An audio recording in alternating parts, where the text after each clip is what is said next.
Bismillahirrahmanirrahim. Assalamualaikum warahmatullahi wabarakatuh.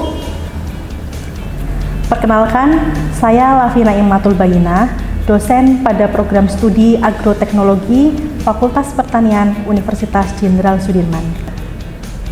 Pada kesempatan ini, saya akan menjelaskan salah satu kegiatan yang telah saya laksanakan, khususnya dalam bidang pendidikan dan pengajaran, yaitu mengampu mata kuliah pokok saya, yaitu mata kuliah Teknologi Produksi Tanaman Semusim.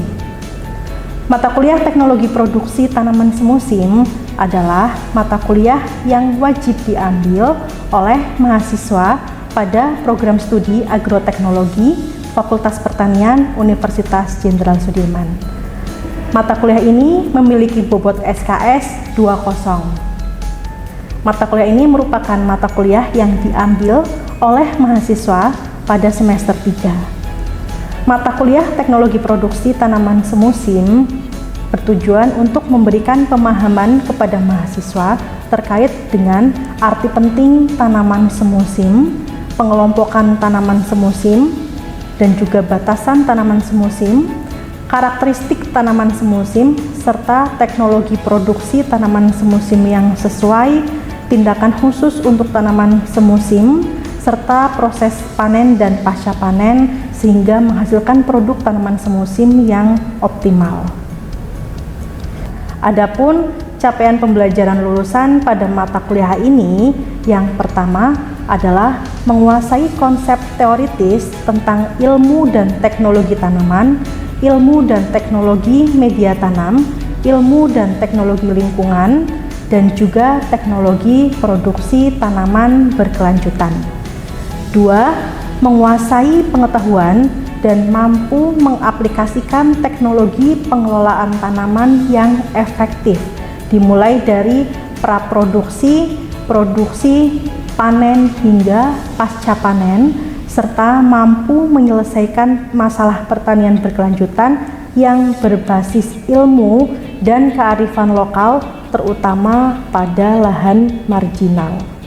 3. Mampu merencanakan, merancang, melaksanakan, dan mengevaluasi produksi tanaman dengan teknologi terkini dan ramah lingkungan yang efektif dengan memperhatikan keamanan, kesehatan, dan juga keselamatan kerja. Selanjutnya, berdasarkan capaian pembelajaran lulusan yang sudah disusun oleh program studi agroteknologi, lalu dijabarkan pada CPMK atau capaian pembelajaran mata kuliah untuk mata kuliah teknologi produksi tanaman semusim yang diharapkan dapat berkontribusi terhadap pencapaian CPL. Adapun capaian pembelajaran mata kuliah atau CPMK untuk mata kuliah ini adalah 1. Mahasiswa mampu menjelaskan batasan, pemanfaatan, botani, dan juga syarat tumbuh tanaman semusim unggulan. 2. Mahasiswa mampu merancang teknologi produksi untuk tanaman semusim unggulan. Dan 3. Mahasiswa mampu menjawab permasalahan dan kendala dalam penerapan teknologi tanaman semusim unggulan.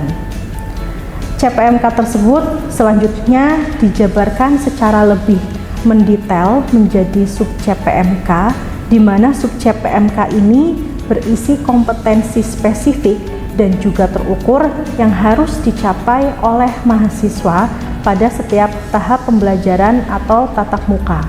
Sub CPMK ini tertuang pada materi pembelajaran yang disampaikan pada mata kuliah Teknologi Produksi Tanaman Semusim. Kegiatan perkuliahan pada mata kuliah Teknologi Produksi Tanaman Semusim dilaksanakan sebanyak 16 pertemuan. 7 pertemuan pertama yaitu sebelum UTS, kemudian 1 pertemuan untuk UTS, 7 pertemuan selanjutnya sebelum UAS, dan 1 pertemuan untuk UAS. Adapun metode pembelajaran yang diterapkan pada mata kuliah Teknologi Produksi Tanaman Semusim adalah metode pembelajaran luring dan juga daring. Untuk metode pembelajaran luring atau tatap muka dilakukan dengan metode ceramah, diskusi, pretest dan juga posttest untuk mengetahui tingkat pemahaman mahasiswa terhadap materi yang disampaikan oleh dosen sebelum dan juga setelah pembelajaran. Kemudian penugasan yang bertujuan untuk melatih pemahaman, berpikir kritis mahasiswa, kemandirian, serta mengevaluasi capaian pembelajaran. Selain itu, pada mata kuliah ini juga diterapkan metode pembelajaran case-based learning, di mana case-based learning ini merupakan metode pembelajaran yang berbasis pada kasus. Pada case-based learning, mahasiswa ditugaskan secara berkelompok untuk terjun ke lapangan, kemudian melihat situasi di lapangan terkait dengan budidaya tanaman semusim. Kemudian mahasiswa mengidentifikasi permasalahan yang ditemukan dalam penerapan budidaya tanaman semusim, kemudian menganalisis apa penyebab dari permasalahan tersebut dan mencari solusinya didasarkan pada studi-studi literatur yang ada. Pembelajaran mata kuliah teknologi produksi tanaman semusim juga menggunakan platform pembelajaran elektronik yang dimiliki oleh Universitas Jenderal Sudirman, yaitu platform Eldiru. Eldiru ini dimanfaatkan untuk mengunggah materi, kemudian sebagai room untuk mengumpulkan tugas mahasiswa dan untuk melaksanakan pretest dan juga posttest sehingga lebih mudah diakses oleh mahasiswa.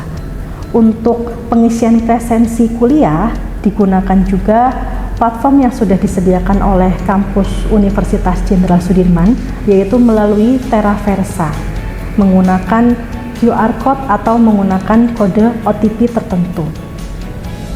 Adapun komponen penilaian untuk mata kuliah teknologi produksi tanaman semusim terdiri dari 50% untuk case-based learning, 25% untuk ujian tengah semester, dan 25% untuk ujian akhir semester. Berikut adalah proses pembelajaran secara tatap muka pada mata kuliah teknologi produksi tanaman semusim pertemuan ke-9 dengan materi morfologi dan juga fase pertumbuhan tanaman jagung. Terima kasih. Oke, baik. Assalamualaikum warahmatullahi wabarakatuh. Waalaikumsalam warahmatullahi wabarakatuh. Selamat siang teman-teman semua. Siang. Oke, bagaimana kabarnya hari ini? Sehat? Sehat semua ya? Ya, alhamdulillahirabbil. Pada kesempatan ini ya, pada perkuliahan teknologi produksi tanaman semusim pertemuan yang ke-9 kita bisa bertemu lagi ya. Adapun materi yang akan kita bahas hari ini melanjutkan materi kemarin. Minggu lalu kita sudah membahas terkait dengan arti penting tanaman jagung, kenapa kita perlu belajar terkait dengan teknologi produksi tanaman jagung, kemudian bagaimana peran tanaman jagung ini di Indonesia, untuk apa saja kemarin, ada yang masih ingat?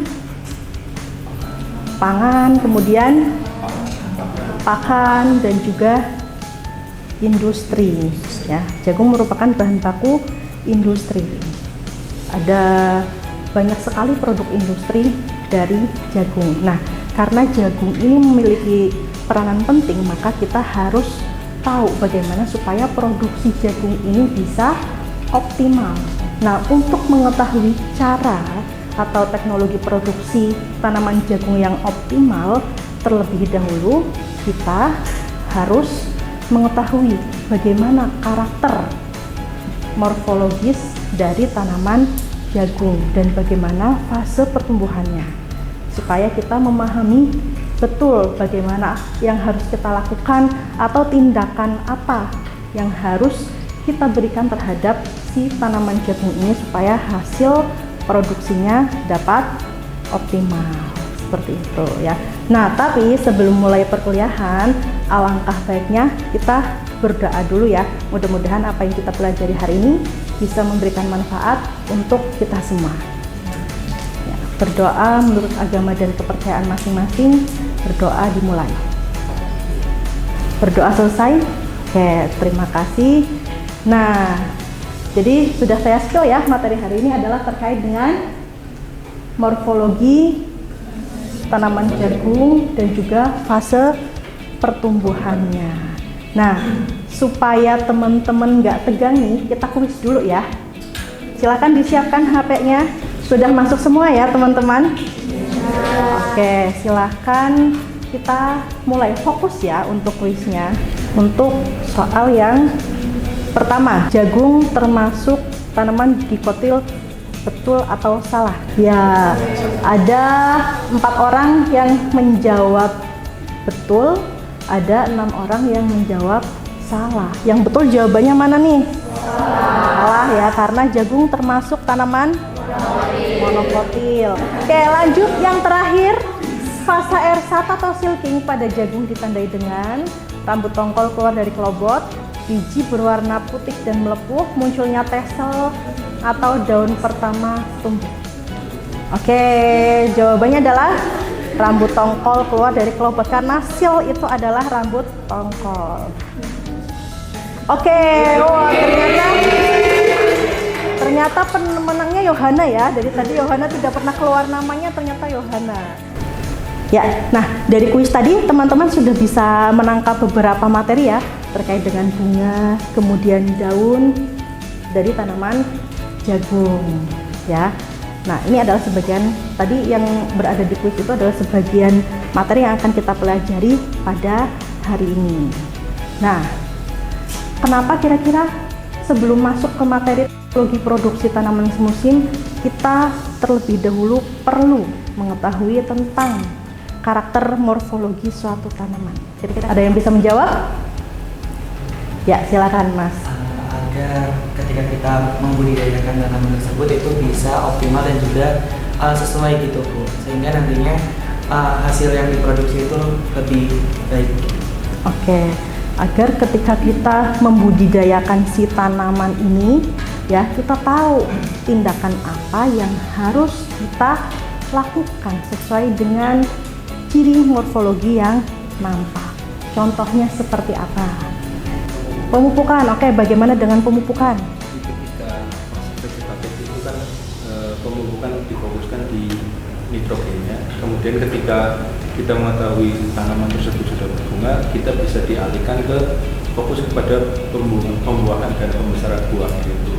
Oh ya, oke, bagus ya, jawaban yang bagus. Jadi kenapa kita harus mengetahui morfologinya dulu supaya kita tahu tindakan apa yang harus kita berikan ya. Jadi kita tahu nih si tanaman jagung, oh ukurannya masih kecil. Yang baru muncul itu adalah batang dan juga daunnya di permukaan tanah, dan tentunya di bawah permukaan tanah ada akar. Tanaman jagung ini nih belum berbuah, belum berbunga seperti itu ya. Jadi kira-kira yang harus kita lakukan apa? Nah, dari teori kita tahu bahwa suatu tanaman ketika dalam fase vegetatif itu memerlukan unsur hara, nitrogen, dan fosfor dalam jumlah yang lebih banyak dibandingkan dengan unsur hara yang lainnya. Jadi kita berikan sesuai kebutuhannya. Ketika fase vegetatif kita berikan lebih banyak unsur hara, nitrogen, dan fosfor.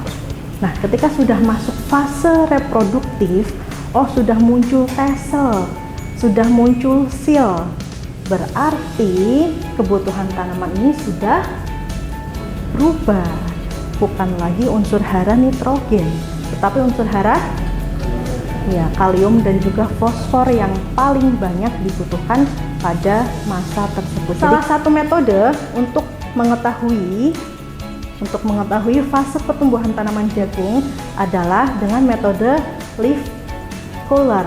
Leaf color adalah kita melihat fase pertumbuhan tanaman jagung berdasarkan jumlah daun yang tidak lagi membungkus batu. Oke, yang pertama dalam morfologi ini yang kita pelajari ya, morfologi itu kan menyangkut semua bagian tumbuhan ya, akar, batang, kemudian apa lagi? Daun dan buah. Ya, yang pertama kita bahas adalah akar. Akar tanaman jagung itu terdiri dari 3 jenis. Ada akar seminal, kemudian akar adventif, dan juga akar kait.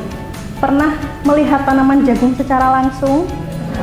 Pernah. Biasanya di pangkalnya, di pangkal batang batangnya ada akar yang keluar ya.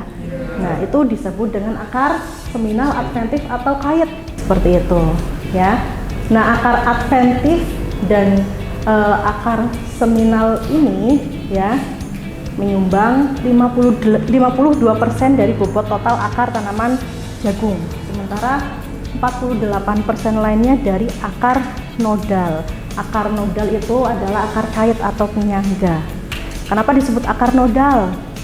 Tahu nodal itu apa? Nodus. Nodus itu adalah buku batang.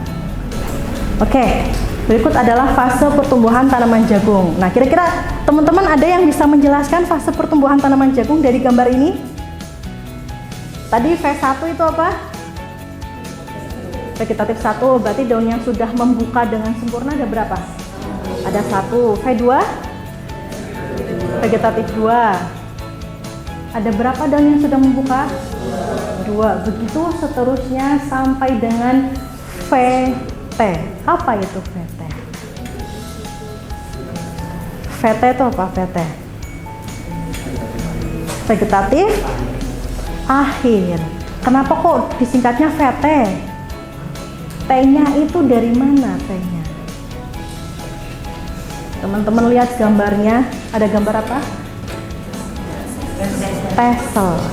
Nah, ini kalau tesel sudah muncul, itu menandakan bahwa si tanaman jagung ini sudah masuk pada fase vegetatif akhir dan bersiap-siap akan masuk ke fase generatif. Paham ya? Nah, vegetatif akhir ditandai dengan munculnya tesel. Kemudian awal generatif ditandai dengan munculnya apa yang berbeda di sini? Ada gambar sil ya. Ketika sil sudah muncul berarti sudah masuk fase R1 atau reproduktif 1. Nah, di fase ini sil sudah siap untuk dibuahi atau sudah siap dilakukan penyerbukan, sudah siap menerima sel sperma dari anter yang terletak pada tesel. Paham ya? Nah, kemudian kalau silnya ini warnanya masih pink, kira-kira dia sudah dibuahi atau belum? Belum. Apa ciri sil ketika dia sudah dibuahi? Nah, warnanya akan berubah, memucat, kemudian menjadi warna coklat. Nah, ketika warna coklat, warna silnya sudah coklat, itu menandakan bahwa sudah masuk ke dalam fase R2 dan seterusnya, yang berarti fokusnya sudah pada pengisian biji. Ada yang ditanyakan mungkin? Ayo tanya apa? Ada yang belum dipahami di bagian mana? Mau bertanya Mbak? Ya silakan, sebutkan nama dan NIM. Boleh berdiri Mbak? Ibu, saya Talita dari 95. Mau izin bertanya, untuk tanaman jagung yang sudah masuk ke masa generatif dan sudah maksimal di R6, biasanya ciri morfologisnya yang berubah itu semua bagian itu seperti apa Bu? Oke, baik, terima kasih Talita pertanyaannya ya. Jadi Talita punya jagung nih, bingung nih, ini sudah masuk masa fisiologi itu cirinya seperti apa, ciri persisnya. Nah, Talita bisa lihat di bagian vegetatif tanamannya ya, di daunnya, di batangnya. Nah, kalau tanaman jagung ini sudah terlihat daunnya itu menguning secara keseluruhan ya, batangnya juga sama menguning, dan kalau Talita pegang itu dia sudah tidak kokoh. Nah, itu berarti tandanya bahwa tanaman jagung sudah masak secara fisiologis. Kemudian kalau dilihat bijinya sudah sangat mengkilat, warnanya kuning mendekati orange, dan kalau dipegang itu sangat keras. Nah, itu menandakan bahwa jagung sudah masuk fase ke R6 dan sudah siap dipanen. Seperti itu Talita. Ada lagi pertanyaan yang lainnya? Sudah cukup atau ada yang ditanyakan lagi? Cukup. Oke, kalau cukup silakan teman-teman membuat kelompok ya. Tulisannya bisa dilihat tidak?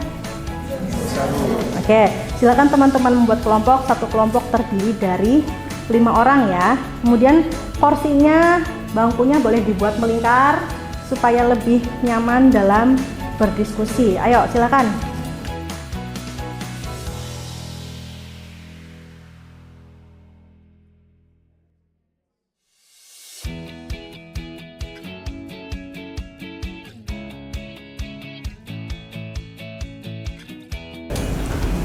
Ya, baik teman-teman, bagaimana diskusinya? Sudah selesai? Sudah. Oke, sudah berdiskusi selama 15 menit ya tadi.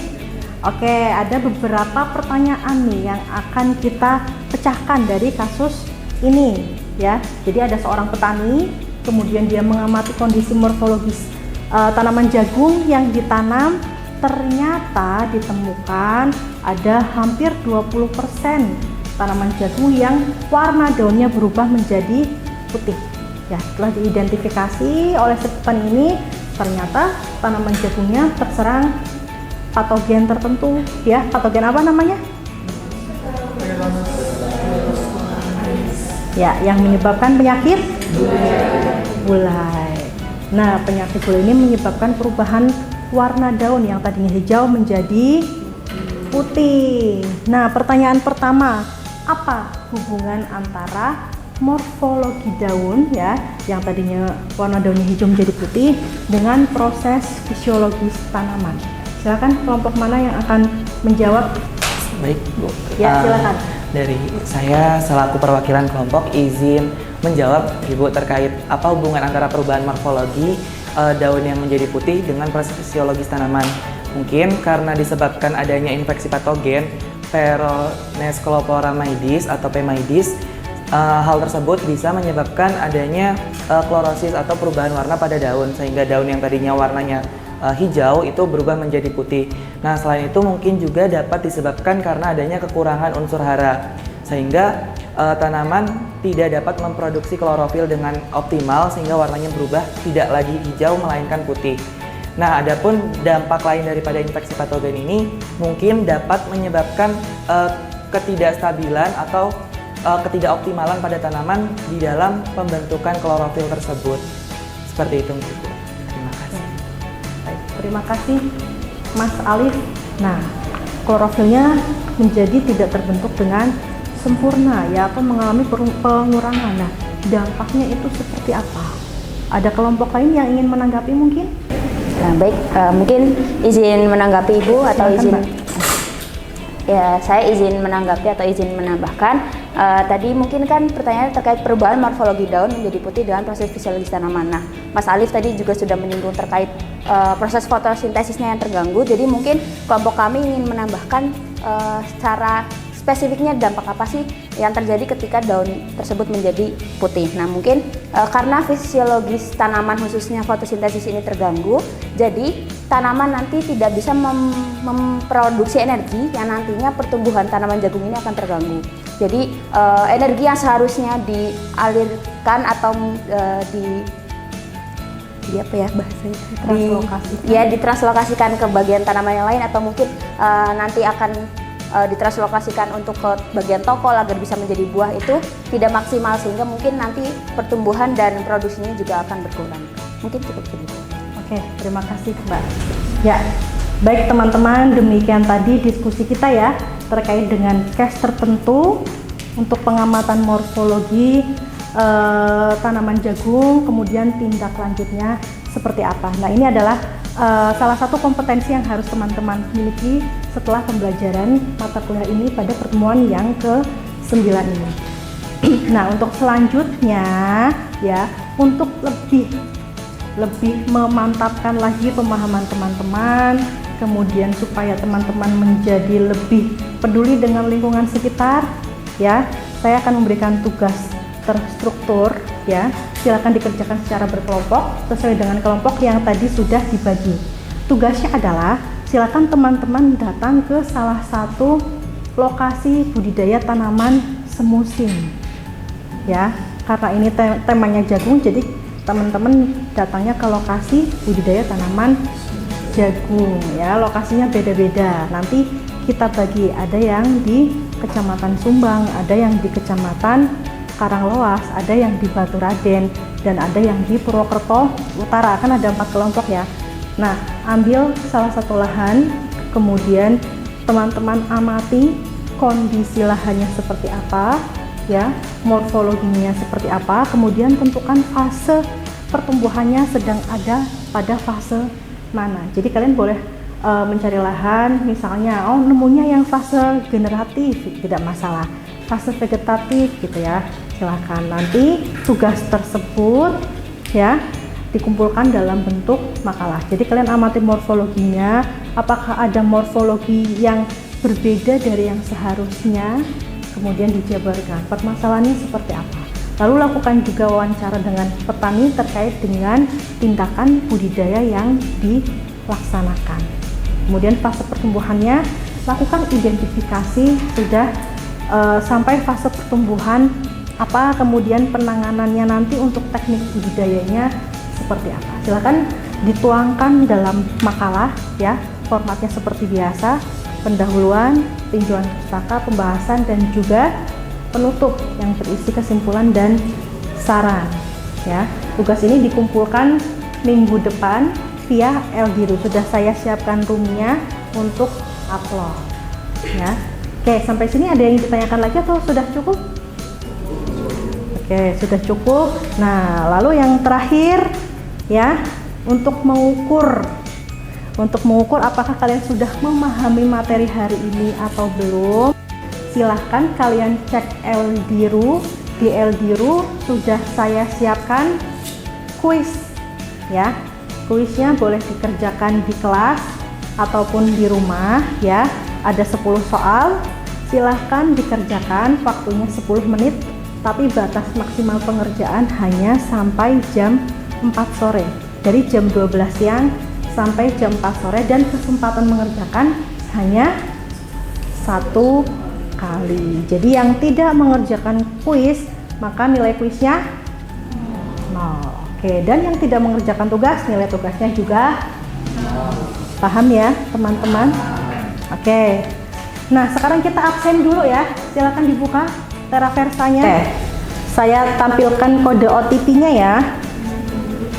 Ya, 479505. Silakan diisikan. Sudah absen semua? Oke. Baik. Untuk Teraversanya sudah, tinggal untuk ini ya, Eldirunya saya jelaskan. Jadi nanti silakan teman-teman upload tugasnya di form ini ya, di room tugas kelompok ini. Kemudian saya juga sudah menambahkan video pembelajaran terkait dengan morfologi tanaman. Silakan nanti teman-teman simak untuk memperkaya materi, dan juga kuisnya silakan dikerjakan, jangan lupa maksimal jam 4. Waktu pengerjaan hanya 10 menit, jadi luangkan waktu ya. Baik, saya tanya lagi, ada pertanyaan tidak untuk perkuliahan hari ini atau sudah cukup? Baik, kalau sudah cukup saya akhiri perkuliahan hari ini. Mudah-mudahan kuliah hari ini membawa manfaat untuk teman-teman semua dan juga untuk saya ya. Terima kasih atas partisipasi teman-teman. Saya tutup. Wassalamualaikum warahmatullahi wabarakatuh. Waalaikumsalam warahmatullahi wabarakatuh. Sama-sama. Baik, demikian tadi adalah video pembelajaran pada mata kuliah Teknologi Produksi Tanaman Semusim pertemuan ke-9 dengan materi morfologi dan fase pertumbuhan tanaman jagung. Terima kasih, mohon maaf apabila ada kesalahan. Wassalamualaikum warahmatullahi wabarakatuh.